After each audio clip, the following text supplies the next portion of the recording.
안녕하세요. 오늘도 와주셔서 감사드리고요. 바로 사연을 읽어보겠습니다. 안녕하세요. 전 오늘 엄마와 가족 사이에 있었던 일을 이야기해 드리려고 해요. 왜 부모님이 아닌 엄마와 가족이냐고요? 저희 아버지는 이미 돌아가신 지 오래된 분이시기 때문입니다. 사망사고로 돌아가신 것은 아니고 남들보다는 조금 이른 끝을 맞이하셨죠. 하지만 제 인생에서 가장 본받고 싶은 사람을 물어본다면 당연히 제 아버지라고 말할 거예요. 저뿐만 아니라 주변의 아버지를 아는 사람들도 아직까지 아버지의 제삿날에 찾아올 정도로 아버지는 괜찮은 인생을 사신 분이셨죠. 아버지가 떠난 지 5년이나 지났는데도 말이에요. 아버지는 항상 어려운 사람을 돕는 것이 일이셨어요. 자신의 선행을 남들에게 자랑하는 사람도 아니었죠. 그런 아버지는 가족보다도 남들을 돕고 위하는 것이 먼저긴 하셨지만 저와 엄마는 그런 아버지를 이해하고 있었습니다. 돌아가신 아버지가 저희에게 남긴 유산은 단돈 100만 원뿐이에요. 그것도 유선정리나 이런 것이 아닌 돌아가시기 1년 전쯤이었나 엄마와 저를 할 말이 있다며 따로 부르시더군요. 따로 자리를 마련한 아버지를 찾아가니 표정이 굳어 있더라고요. 미안함이 가득한 안색도 그랬고요. 처음에는 아버지가 사고를 치셔서 뭔가 좋지 않은 일들이 일어난 건가 싶을 정도였어요. 여보, 얘야. 오늘 할 말이 있어서 불렀어. 항상 나와 함께 해주는 우리 가족에게는 좋지 않은 일이 될 수도 있겠지만 내 결정을 따라줬으면 해. 나도 정말 생각 많이 하고 결정한 일이야. 이해해 주길 바란다. 아버지의 진지한 말에 저는 무엇을 덧붙일지 고민하게 되었습니다. 일이 길래 저렇게 말씀하시나 싶었죠. 그런데 제 옆에 계시던 엄마는 대답하셨어요. 갑자기 그게 무슨 말이에요? 당신, 나쁜 일이 생긴 건 아니죠. 나쁜 일만 아니라면 상관없어요. 뜸 들이지 말고 빨리 말해보세요. 저희가 아주 힘을 합치면 헤쳐나갈 수 있어요. 엄마도 머뭇거리며 말하는 아버지가 안 좋은 일에 휘말린 게 아닌가 싶은 마음으로 대답하셨죠. 그런 엄마에게 결심한 듯 아버지는 다시 입을 여셨어요. 사실 내가 요즘 몸이 그리 좋지 않잖아. 그래서 우리 재산을 좀 정리하려고. 그래? 내가 따로 모아둔 돈들은 전액 기부를 하려고. 공동자산은 그냥 당신 명의로 놔두고. 이기적인 결정이라는 걸 알아? 아니, 나도 처음에 많이 생각해 본 일이기도 하고. 하지만 우리 가족은 앞길을 살아갈 힘이 있지만 내가 기부해주는 곳의 아이들은 혼자 힘으로 이 세상을 살아가는 게 힘든 아이들이야. 당신도 알겠지만 말이야. 그래서 전에 기부하려고 하는 거고 이런 나의 결정을 우리 가족이 이해해 주었으면 해서 따로 자리를 마련했어. 아버지의 말을 듣고 있는 저와 엄마는 생각이 깊어졌어요. 사실 어느 누가 전 재산에 기부하겠다고 하는 사람에게 결코 그렇게 하라고 말을 하겠어요. 대답이 없는 저희 앞에 아버지는 하얀 봉투 하나를 보내줘. 이런 큰 결정 혼자서 내려서 미안하오. 대신이라긴 적지만 애랑 좋은 식사 함께 알아보고 내가 조금 넣었어. 정말 이런 나의 결정 이해해줬으면 해. 당신도 알다시피 내가 그 아이들에게 받은 도움이 많아. 내가 가는 길에는 그 아이들에게 도움이 조금이나마 되고 싶어. 아, 비록 그게 가족에게 좋지 않은 일이라도 말이야. 상의도 없이 미안해. 불만함이 담긴 오래된 타자기 문장체를 진정한 맥락에 맞게 수정할 때 기존의 문장을 캐치하면 고치기가 용이해집니다. 본문에서는 100만 원에 대한 상황 설명과 인용부호 등 구두점을 추가하여 좀 더 명확하게 다듬을 필요가 있습니다. 봉투를 받고 손에 쥔 엄마는 그런 아버지에게 말하셨어요. 당신의 결정 존중해 줄게. 이 돈도 우리 가족을 위해서 의미 있게 쓰자. 돈이야 또 벌면 되는 거니까? 돈이 행복을 결정하는데 1순위인 것도 아니니까? 당신이 어떤 일을 겪었는지 다 옆에서 보고 있었는데. 아, 어떻게 반대할 수 있겠어요. 당신 뜻대로 하세요. 아버지가 건넨 하얀 봉투 안에는 단돈 100만 원이 들어있었어요. 그게 아버지가 떠나기 1년 전쯤에 저희에게 준 유산이었어요. 아버지는 자신의 재산 모두를 기부하고 싶은 곳이 있으셨던 거예요. 그 자리에서 사실 엄마와 전 생각이 많았어요. 그래도 아버지의 결정을 허락하지 않을 순 없었죠. 왜냐면 아이들로 인해 새 인생을 살게 된 아버지의 삶이 전 재산 기부라는 결정으로 이어진 것을 옆에서 지켜보기도 했으니까요. 그래도 큰 결정을 혼자서 덜컥한 것에 대해 저희에게 엄청 미안해하고 자신의 심정을 이해해달라고 말씀하셨으니까요. 저희가 뭐라고 할 수 있겠어요? 그런 아버지의 선택을 저흰 존중했습니다. 왜 저희가 이런 결정을 하게 되었는지 궁금하신 분들도 있을 거예요. 사실 저희 아버지는 한때 엄청난 우울증에 시달리고 계셨어요. 흔히 나이 먹으면 걸린다는 갱년기를 심하게 겪으신 경우죠. 아버지는 엄마보다 몇 배는 심하게 시달리셨어요. 삶의 의욕이 사라진 사람 같아죠. 먹고 자는 사람의 기본 욕구도 제대로 채우시지 못하셨거든요. 그런데 그때 아버지를 살게 해준 일이 바로 기부였어요. 기부에 대한 것을 삶의 목표로 세우고 그 목표를 이뤄나가는 것이 아버지를 살게 만들었거든요. 기부라는 행동으로 인해 아버지는 갱년기를 잘 넘기실 수 있었고 건강도 되찾으셨죠. 저희 가족도 아버지의 갱년기가 잘 지나간 것에 대해 감사하고 행복한 일상을 보낼 수 있었어요. 그러니 저희가 아버지의 결정을 어찌 나쁘다고 안 되는 일이라고 말할 수 있겠어요? 물론 유산 얘기를 덜컥 꺼낸 그날은 당황스럽긴 했지만 아버지가 나쁘다고는 생각하지 않았어요. 아버지도 나를 본인만의 고심이 있었을 거고요. 다른 사람의 눈에는 앞뒤를 뺀 상황만 보이니 욕할 수 있겠지만 저흰 그러지 않았으니까요. 어찌 되었건 아버지의 제삿날에는 항상 사람이 북쪽이니 저희가 내린 결정이 잘못된 것은 아니었구나 싶어 다행이기도 하고요. 아버지가 기부 덕분에 남은 인생을 행복하게 보내셨으니 만족합니다. 아버지가 떠나고 많은 시간이 지난 지금에는 엄마도 아버지가 느꼈던 행복을 느끼시고 계세요. 힘든 아이들을 돌보는 일을 본인의 자식을 키우는 것 같다고 자주 말씀하시거든요. 아이들을 돌보는 게 마치 제가 어렸을 때를 보는 것 같다고 하세요. 제 생각에는 옆에 아버지도 이제 없고 저도 밖에 나가서 독립을 하니 쓸쓸하신 마음을 아이들을 돌보고 기부하는 일로 채우신 것 같아요. 또 어릴 때 저를 생각하면 그때 모성애를 되찾는 것 같기도 하고요. 이런 엄마가 가장 고대하는 것은 바로 어린이날이나 크리스마스예요. 특히나 크리스마스가 오면 한 달 전부터 아이들의 선물을 고민하고 고르곤 했어요. 어린이날은 어린이 모두가 행복한 날이지만 크리스마스는 가정에 따라 아닌 경우가 많으니까요. 그런 아이들이 기죽지 않는 걸 바라는 것 같았어요. 엄마는 본인의 물건들은 다 시장에서 사오면서 아이들의 크리스마스 선물은 꼭 백화점에 가서 사셨을 정도였으니까요. 포장지 하나하나도 꼼꼼히 보시고 좋은 걸로 골라서 보장하셨어요. 매년 아이들의 산타가 되어준 거죠. 한 번은 엄마와 함께 백화점을 돌아다니며 왜 백화점에서 애들 선물을 사는지 궁금해서 물어본 적이 있었어요. 엄마는 애들 선물을 왜 백화점에서 사는 거야? 그냥 완구점이나 저렴한 곳에서 사도 되지 않아? 라고 물어보니 제 질문이 귀엽다고 생각하신 건지 제 머리를 쓰다듬으며 말해주셨어요. 네, 선물도 항상 백화점에서 샀었어. 꼭 여유가 있어서 백화점에서 사는 게 아니라 밖에 선물을 들고 나가도 아이들은 금방 좋고 나쁜 걸 알아보거든. 돈으로 세상을 가르치는 것이 참 무섭다고 생각하지만 돈의 힘을 무시할 수는 없어. 출신을 따지는 것도 똑같은 이치고 난 아이들이 아직까지는 그런 현실을 모르도록 해서 항상 백화점에서 선물을 사주는 거야. 차별을 받는 기분은 결코 좋지 않잖아.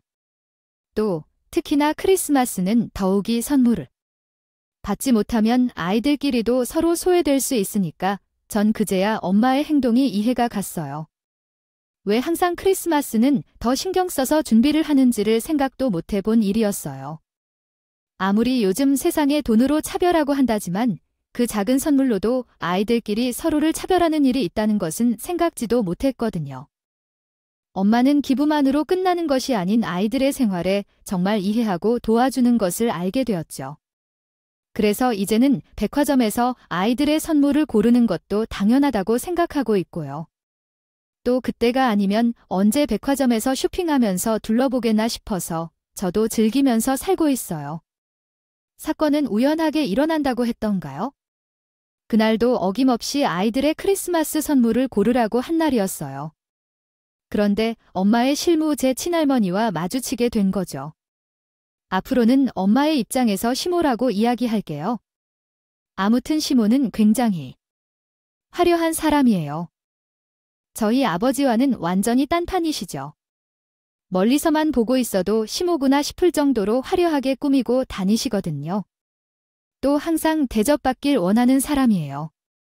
시모가 지나가면 옛날 왕이 있던 시절처럼 모두가 자신을 우러러보기를 바라시거든요. 그래서 사치가 일상인 사람이에요.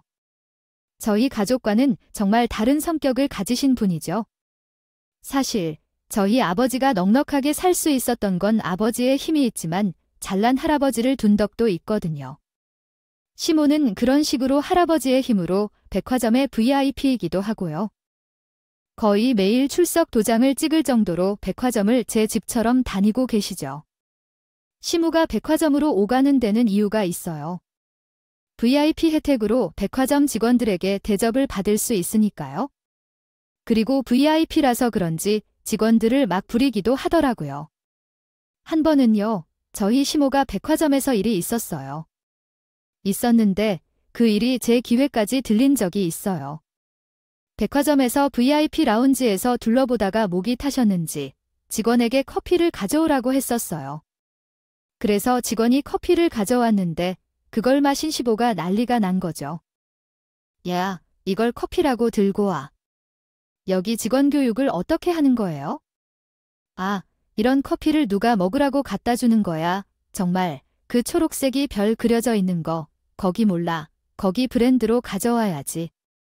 아, 이런 근본도 없고 맛대가리도 없는 걸 커피라고 들고 오고 있어?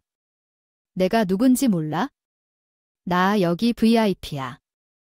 여기서 수천만 원 펑펑 쓰는 너희 단골, 너희가 받는 월급을 내가 내고 있다고.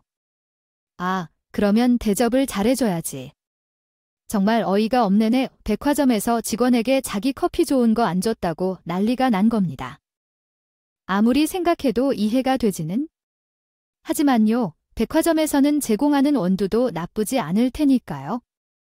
어쨌든 시모는 이처럼 남들과는 다른 사람이다. 나는 너희가 가질 수 없는 부를 가진 집안의 사모. 이런 것들을 과시하고 다니는 것이 일상인 사람이에요.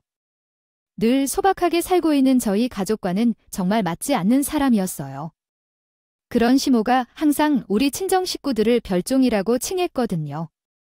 특히 낯이 별명을 숨기게 된 이유가 더 어이없었죠. 아버지가 자신의 전 재산을 기부했다고 알려지면서 시모는 저희를 별종이라고 부르고 다녔다고 하더군요. 자기 자식인데도 말이에요. 그런데 그런 사실을 저희 엄마는 모르고 계셨어요. 저야 다른 친척들과 이리저리 자리하면서 알게 된 사실이지만 저희 엄마는 아버지가 돌아가신 뒤로는 시댁과는 그리 가깝게 지내지 않았거든요. 자기 과실에 사는 사람들이랑 가까이 지내고 싶겠어요. 아무튼 우연히 마주하게 된 시모는 엄마의 면전에 대고 무한을 주더라고요. 어머나, 이게 누구셔? 생판 모르는 남한테 전 재산 다 주고 그지 됐다더니 어떻게 백화점을 올 생각을 다 했다. 요즘은 백화점에 개나 소나 다 온다더니 아직 말인가 봐. 돈도 7불도 없을 텐데 뭘 사려고 오셨을까? 난 너와 달리 VIP라서 날 위한 물건이 다 따로 준비되어 있거든요. 어차피 다니는 길도 다를 텐데. 아, 서로 모른 척도 아니에요? 물론 내가 살 수 있는 물건이 여기 있는지 모르겠다. 아, 살 거 아니면 적당히 덜 쓰시고 다니고 재밌게 놀다가 가시라고. 수준 안 맞아서 원. 아, 여기 돈 없는 별정도 백화점에 다 오나 봐에 세상이 참 좋아졌어. 저는 너무 화가 나서 못 참겠더라고요.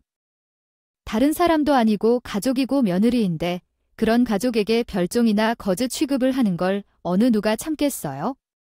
그래서 한마디 하려고 나서려는 순간 절 막아선기에 바로 엄마였죠. 저런 말에 신경 쓸 필요 없어. 오히려 대꾸해주면 더 신나해서 한마디 더 할 뿐이야. 그냥 우린 우리 할 일이나 하고 가자. 그리고 가족끼리 입대는 거 남 때문에 좋지 않아. 그냥 넘기자. 우리 또 애들 선물 고르는 건데 좋은 마음으로 골라야지. 좋은 일 해주는 선물인데 나쁜 마음 가지면 부정 다 화삭히고 애들 선물이나 다시 보자. 엄마의 만류에 저는 화를 참아내며 아이들의 선물을 고르러 갔죠. 이왕 아이들 선물 사러 나왔으니 엄마의 말처럼 좋은 마음으로 고르려고 무척이나 노력했어요.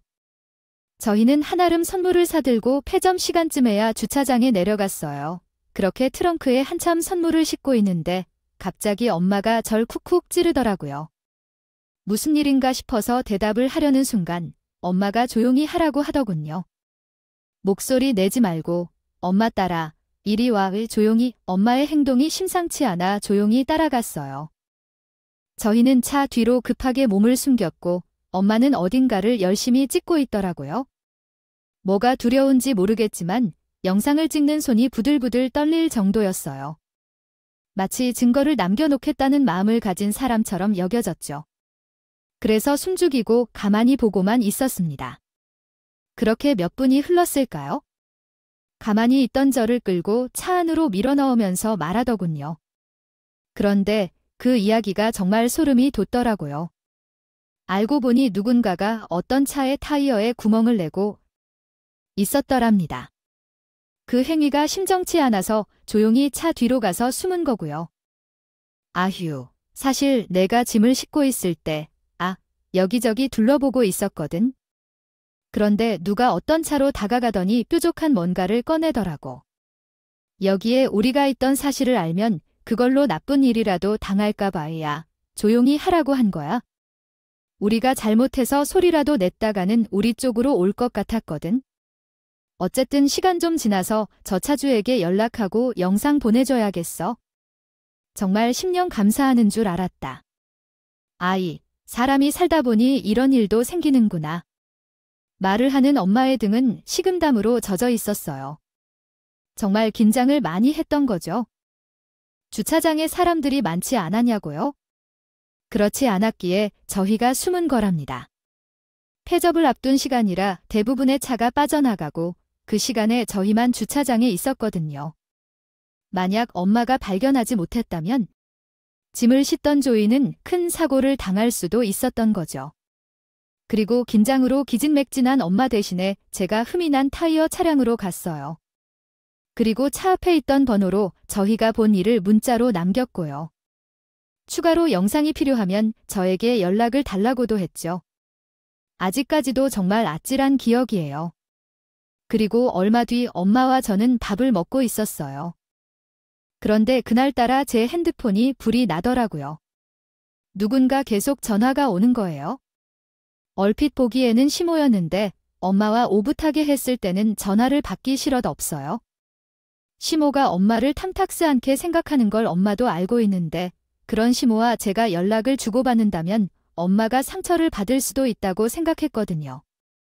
아무 일도 아니다 모른 척 넘어갔던 일이지만 이미 가족에게 상처를 받은 사람에게 2번 다시 상처 주고 싶지 않았어요. 하지만 엄마도 제 핸드폰으로 계속 전화가 오니 보셨던 모양이에요. 전화를 받으라고 전화기를 밀어주면서 말하더군요. 그런 엄마의 표정은 자신감이 넘쳐 보였어요. 의아했죠? 시모가 전화 왔네. 전화 받아라. 나랑 있다고 안 받는 거야? 그러지 말고 받아. 무슨 말 하나 우리도 한번 드러나 보자. 왜 가만히 있는 너에게 저렇게 전화해서 안달이 난 건지 모르겠네. 그런 엄마의 등살에 못 이겨 받은 전화는 밖에서도 들릴 만큼 큰 소리로 외치는 시모의 목소리가 들렸어요. 너 백화점 털락거리는 거 좋아하지? 내가 오늘 쇼핑을 좀 했는데 짐이 좀 많네. 오늘 침 좀 될게 와라. 내 덕에 VIP 대접도 한번 받아보고. 티셔츠 쪼가리라도 하나 얻어 입고 싶으면 당장 튀어와. 어딘지는 알지. 내가 오늘 없는 너희에게 돈 좀 쓴다. 정말 옛날 사람이면 이렇게 마음을 곧게 써야 한다니까. 30분 준다. 잠 말고 빨리 와. 아니, 할머니가 갑자기 전화해서 그게 무슨 소리야. 시모는 자기 말만 하더니 전화를 툭 끊더군요. 시모의 말은 저를 진군으로 쓰고 싶으니 당장 뛰어와서 자기를 도와달라는 말이었죠. 수고비로 티셔츠라도 하나 사준다면서. 있는 생색이 없는 생색단에는 그 말에도 엄마는 피를 웃으며 당장 백화점으로 가자고 하더라고요. 처음에는 엄마가 이상했어요. 이렇게 나가면 시모가 우리 가족을 더 못살게 굴고 무시할 것 같았거든요. 그래서 전 가기 싫었어요. 저희 가족 앞에서 돈의 힘에 무릎을 꿇는 것 같은 느낌이 들기도 했어요. 게다가 기세등등한 시모의 모습을 보는 것도 싫고요. 그런 제 속도 모르는 엄마는 절 끌다시피 해서 불구덩이로 밀어 넣었어요. 시모의 말처럼 30분 내로 그 백화점으로 뛰어간 거죠. 이 순간만큼은 시모보다 제 마음도 몰라주는 엄마가 더 야속했어요. 백화점에 도착한 사실을 시모에게 알려줘야 했죠. 시모에게 연락을 하자 층수만 알려주고 전화를 끊더군요. 화가 머리 끝까지 나더라고요. 백화점이 어디, 구멍가게도 아니고 층수만 알려주면 어떤 매장인지 저희가 어떻게 알겠어요. 매장도 위치도 모르니 저는 백화점에 몇 바퀴를 돌았는지 모릅니다. 그런 제 마음도 모르는지 엄마는 옆에서 이렇게 말하면서 평소에 하지도 않던 쇼핑하더라고요. 아유, 우리 애가 없이 살아서 백화점 오는 거 정말 좋아해요. 제가 해줄 순 없지만 많이 보고 다니고 알아서 비슷하게 옷을 맞춰서 입더라고요. 우리 딸이지만 참 착하죠. 다르게 커서 딸만 보면 제가 기분이 너무 못합니다. 이런 딸이니 제가 백화점에서 뭐 하나라도 사줘야 하지 않겠어요? 오늘 인심 쓴다. 정말 우리 딸 예쁘게 입어. 엄마가 딸 위해서라면 다 해줄 수 있지? 그런 엄마가 이상했어요. 왜 평소에 안 하던 행동을 하는지 이해할 수 없었죠. 그리고 저희 평소에 시장이나 보세 옷만 입거든요. 그런데 그날따라 갑자기 큰 질투를 하는 엄마의 행동은 정말 이해할 수 없었어요.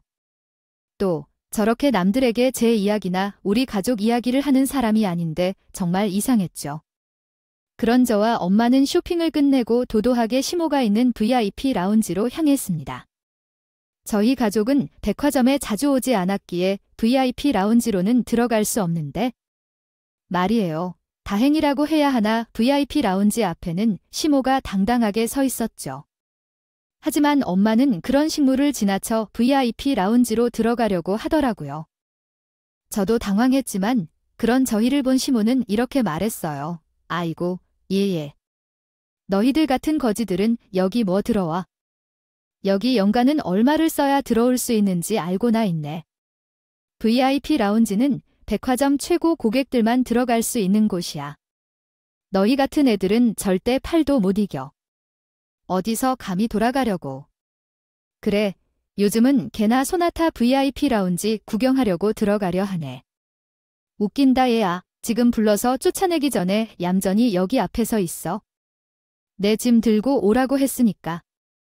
내가 VIP라고 너희도 대접받을 수 있을 것 같아.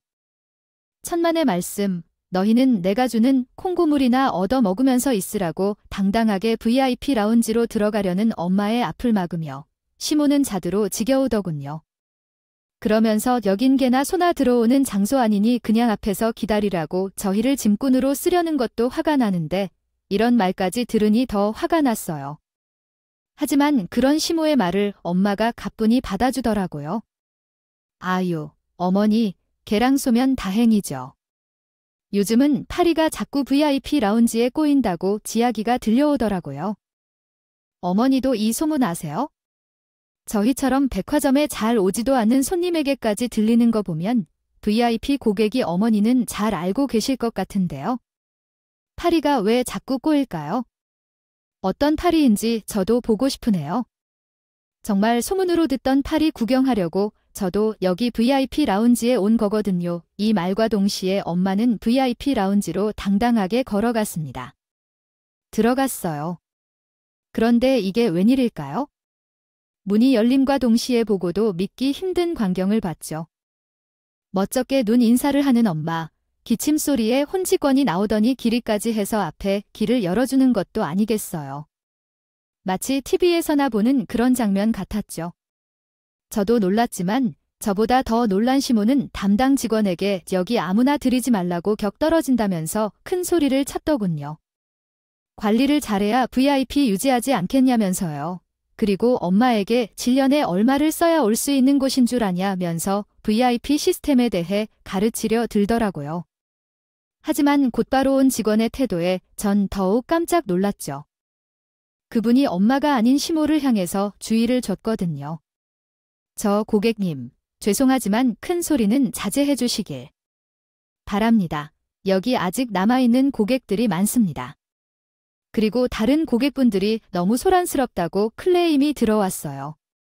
아무리 VIP 고객이라도 지켜줄 도리는 다 해주시길 바랍니다. 부탁드립니다. 그 말을 듣고 시모는 다시 큰 소리를 내려고 했지만 그 직원은 말을 마친 후 곧바로 엄마에게도 말했어요. 참, 그리고 고객님, 이쪽으로 오시죠. 제 부회장님 특별 지시가 내려왔습니다. 잘 안내해 드리라고 하셨거든요. 저를 따라오시면 됩니다. 시모는 직원의 입에서 부회장이라는 소리가 나오자 엄청 놀라더라고요.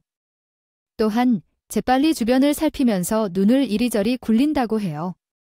또 자기가 들고 있던 가방도 내팽개치며 다른 직원들에게 무슨 일이냐고 막 물어보면서 다닌다고 합니다. 지금 상황이 어떻게 된 일인지를 알아보려는 것 같았어요. 어디서 이 일에 대한 전말을 들었는지 잠시 뒤 저희 모녀에게 다가왔어요. 그리고 상황을 다 인지한 시모는 엄마에게 거수 경례까지 하더군요. 저는 이 상황이 당최 이해가 되지 않았죠. 그런데 그로부터 이끌며 조용히 이야기를 할 수 있는 곳을 찾던 엄마는 앉아서 이야기를 시작했어요. 딸이 많이 놀랐지? 사실 그날 있었던 일 말이야. 아, 왜 우리가 다양한 사람들을 보고 있던 사람을 찍고 숨죽이고 있었던 날, 그날 차주에게 내가 문자를 남겼었잖아. 그 뒤로 따로 연락이 오셨었어.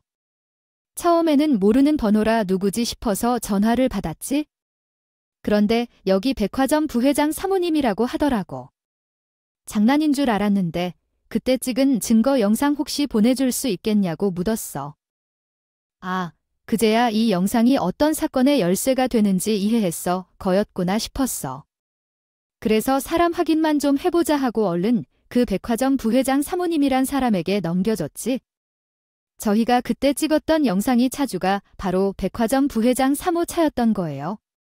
그 사모님은 몇 개월이나 지속해서 괴롭히는 사람을 잡으려고 했는데 못 잡고 있어서 안달이 난 상태였던 거예요. 그 와중에 엄마가 찍어서 보내준 영상이 증거가 돼서 위험한 범인을 찾을 수 있었던 거고요. 그런 저희 엄마에게 감사의 마음으로 평생 VIP 자격을 준 거였죠. 처음에는 내가 안 받으려고 했어? 아니, 못감사를 받으려고 했던 일도 아니고. 혹시나 우리가 피해를 입었을 때 혹은 그 차량 주인을 위해서 찍은 영상이니까 위험한 사람처럼 보였으니 그 차주에게도 분명 해가 되는 사람일 수 있겠다 싶었어. 그래서 처음 그 사모님이 VIP 자격을 주겠다고 했을 때는 거절했었지? 근데 한사코 나한테 감사를 전하고 싶다고 제발 VIP 자격 그냥 받아달라고 하더라고. 아니, 자기한테는 어려운 일 아니라고 사람을 도와줬는데 감사는 받아줘야 하지 않겠냐고. 그렇게 고민하고 있는데 우리의 시무, 그러니까 내 할머니가 너한테 전화하는 걸 봤어. 그래서 내가 준비할 때 사모님께 연락해서 혹시 내가 오늘 찾아가는데 VIP 대접을 받을 수 있겠냐 물었어. 사모 정말 흔쾌히 승낙해 주더라고. 백화점 정책상 안 된다고 해도 자기 남편에게 꼭 부탁해서 오늘만이라도 특별히 지시해 놓겠다고. 그래서 내가 우리 시모 전화에 당장 여기 오자고 한 거야. 사람이 살다 보니 이런 일도 있구나 싶더군요. 남들은 열심히 번 돈을 수천만 원을 써야 VIP 자격을 얻을 수 있는데 잠깐 행한 선한 행동에 저인 VIP 자격을 얻었으니까요. 또 엄마도 시모에게 쌓인 게 많았구나 싶었죠. 자식인 제 앞에서는 그냥 없는 듯이 행동해서 잘 느끼지 못했었으니까요. 이제야 이 모든 일이 납득이 갔죠. 엄마가 시모에 전화해 왜 여기를 오자고 했는지, 엄마는 왜 쇼핑을 하면서 제 자랑을 하면서 다녔는지, VIP 라운지로 어떻게 당당하게 들어올 수 있었는지를요. 사모의 감사 인사 겸 선물로 시모의 콧대를 한번 눌러주려고 했던 것을요. 저를 시모의 짐꾼으로 밀어넣은 것이 아닌 엄마의 통쾌한 복수극의 서막이었다는 것을요. 하지만 여기서 끝나면 그냥 통쾌한 하루가 되어버리잖아요. 그래서 엄마는 시모를 노려보면서 직원에게 말했죠. 아, 여기 직원분에게 말씀드릴게요. VIP 라운지에서 VIP 행동을 하려면 사람도 VIP가 되어야 하지 않겠어요? 저렇게 경우도 없는 사람을 VIP로 놔두면 백화점에 오히려 해가 되지 않겠어요.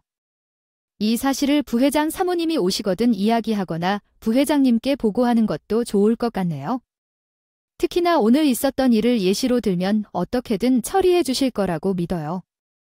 아, 그리고 저런 사람이 더 이상 오지 않는 것이 속 편하잖아요. 그러니까 부탁드릴게요. 저는 직원분들만 믿고 오늘은 그냥 가보겠습니다. 엄마의 말을 듣고 있던 직원들은 고개를 끄덕이고는 알겠다고 했죠. 얼마 뒤 드는 소식에 의하면 시모는 백화점 VIP 자격을 잃었다고 해요. 그렇다고 시모가 가만히 있지는 않았죠. 제가 쓴 돈이 있지 않냐며 백화점에 가서 난리를 피웠다고 해요. 참, 가족으로 부끄럽다는 생각이 드네요. 돈이 많다고 해서 가벼운 입장에서 사람을 대하지 말아야죠. 당연히 저도 시모의 처지가 고소하다고 생각했어요. 그리고 시모는 우리 가족과 상관이 없다고 딱 잘라버리는 엄마를 보며 사이다를 드럼통으로 마신 것처럼 통쾌했죠. 평소에도 돈이 많은 것을 과시하던 시모의 낙이 백화점 주차장에서 VIP 라운지까지 대접받는 것이었을 텐데 이제는 그런 낙을 못 노리는 것은 물론 이건희와 주변 사람들과 마주치기도 부끄러울 거예요. 저희만 해도 주변 사람들이 벌써 소문을 듣고 깔깔거리며 웃는 것을 보았으니까요. 물론 평소에 저희 가족과 시모의 사이를 아니까 저희까지 비웃음거리가 되지는 않았고요. 아, 어쨌거나 자기가 백화점 VIP라며 떵떵거리던 시모의 모습을 안 보게 돼서 너무 속이 편하네요. 저 참 그리고 엄마와 그 백화점 부회장 사모님은 지금은 둘도 없는 친구가 되었어요.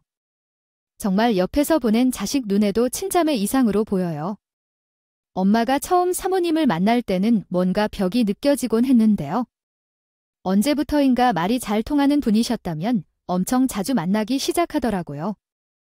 이 두 분이 친해진 계기는 다름 아닌 평소의 가치관 때문이었어요. 저희 가족은 돌아가신 아버지의 기부 생활과 겸손함 생활 방식을 계속 고수하고 있었으니까요. 그런 저희들의 생활과 사고방식이 사모님에게도 와닿았나 봐요. 서로 살아온 환경은 무척 다르지만 통하는 게 있다며 저희 집에도 엄청 자오셨죠.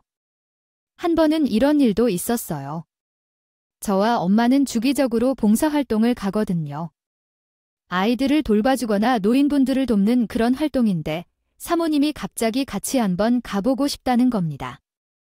처음에는 아무래도 좋은 집안에서 자라신 분이라 너무 고된 일이 아닐까 싶었는데 사모님은 힘들어하면서도 엄청 즐겁게 봉사를 즐기시더라고요. 그리고 봉사가 끝나고 자신이 차 한 잔에 대접하겠다며 저랑 엄마와 함께 근처 괜찮은 찻집으로 데려갔죠. 그리고 저희 가족을 앉혀두고 이야기하더군요. 얼마 만나지도 않은 제가 이런 말 한다는 게 어이없을지도 모르겠어요. 사실 저는 요즘 삶의 의욕을 잃고 있었거든요. 남들은 저희가 잘 살고 돈이 많다고 걱정거리가 뭐가 있겠냐 싶겠지만 저는 지금도 좀 진 상태였거든요. 게다가 이상한 수도코가 저에게 붙어서 삶의 위협을 느끼기도 하고요. 사실 우울했던 게 그 스토코 때문인지도 모르겠어요. 어쨌거나 이런 제가 그나마 숨 쉴 수 있었던 계기가 있어요. 바로 당신들을 만난 거예요. 요즘은 어찌나 활력이 돋는지 모르겠어요. 저와 정말 이렇게 친하게 지내주셔서 감사할 따름이에요. 저는 속으로 생각했죠. 세상에 부유한 사람들이 얼마나 많겠어요. 그리고 서민들은 그런 사람들을 부러워하곤 하잖아요. 또 그만큼 부를 쌓고 싶어서 노력하는 게 서민들이기도 하고요. 하지만 부유한 사람들도 때때로 자기만의 고충이 있구나 싶었어요. 물론 고민이 없는 사람은 없겠지만 돈으로 해결할 수 있겠거든요. 그런 생각을 하던 와중에 사모님은 말을 이어가셨어요. 저도 처음부터 잘 사는 사람은 아니었어요.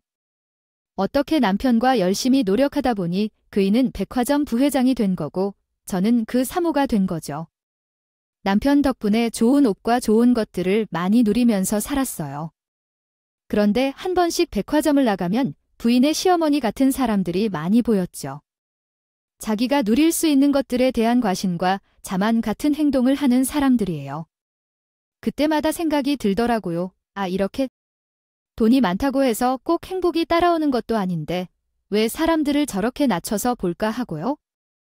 물론 돈 많은 사람들의 생각이라고도 볼 수 있겠죠. 하지만 돈이라는 것은 죽어서도 들고 가는 것도 아니잖아요. 도모임 같은 곳을 가도 이제는 차별 대우 받는 것 같은 느낌도 들고요. 마치 부잣집 사모님 오셨네. 그 느낌이 정말 싫었거든요. 전 조용히 이야기를 듣고 있던 엄마는 사모님이 한 템포를 끊으실 때 이야기하셨죠. 사모님, 저희가 만난 지 그렇게 오래되지는 않았지만 그 마음 저도 이해하고 있어요. 저희는 사모님처럼 부유한 편은 아니었지만 넉넉한 생활은 즐기고 살았거든요. 그런데 우리 남편도 넉넉한 와중에 갱년기로 우울증을 심하게 앓았어요. 삶의 의욕이 없다고 했죠. 그때 시작하게 된 것이 아이 바로 봉사활동, 기부활동이고요. 그래서 저도 여태 아이들을 돌보거나 노인들을 도우면서 살고 있고요. 저와 같이 봉사활동이나 기부활동 함께 해보시는 것은 어떠세요? 아마 마음의 짐이 더러워질지는 잘 모르겠지만요. 혼자보다 함께 하다 보면 아마 활력을 다시 되찾을 수 있지 않을까요? 이런 저희 엄마의 말에 사모님은 웃으면서 고맙다고 하셨죠. 삶을 살면서 이제야 정말 마음이 맞는 친구를 만난 것 같다고요. 정말 얼마 만나지도 않은 저에게 그런 말까지 해주셔서 감사해요. 앞으로도 자주 이렇게 만나서 얘기하고 같이 봉사활동 다니고 싶네요. 저도 집에 가서 남편에게 먼저 이야기해줘야겠어요. 하늘이 정말 저희를 친구로 이어주려고. 아, 부인께서 그 사건을 발견하셨나 봐요. 앞으로도 종종 만나요, 우리. 이유를 어떻게 되었는지 궁금하시죠? 이 대화를 나눈 뒤에는 정말 중마 고우처럼 두 분은 친해지셨죠. 그리고 앞서 말한 것처럼 둘도 없는 친구가 되었어요. 물론 저희가 금전적인 이득을 바라는 것은 아니에요. 지금도 함께 봉사활동을 다니는 것에 즐거워하고 있고요. 앞으로는 어떻게 될지 모르겠지만 전 두 분의 우정을 응원하고 있어요. 그리고 굳이 알지 않아도 될 정보를 하나 알려드리자면 바로 다음 달에도 백화점 사모님과 함께 봉사활동을 가기로 했답니다. 두 분의 우정은 앞으로도 꾸준할 것 같아요. 저의 엄마의 이야기였지만 제 이야기처럼 잘 들어주셔서 너무 감사합니다. 지금까지 커피앤톡이었습니다. 오늘도 끝까지 함께 해주셔서 감사하고요. 다음 영상으로 또 찾아뵙겠습니다.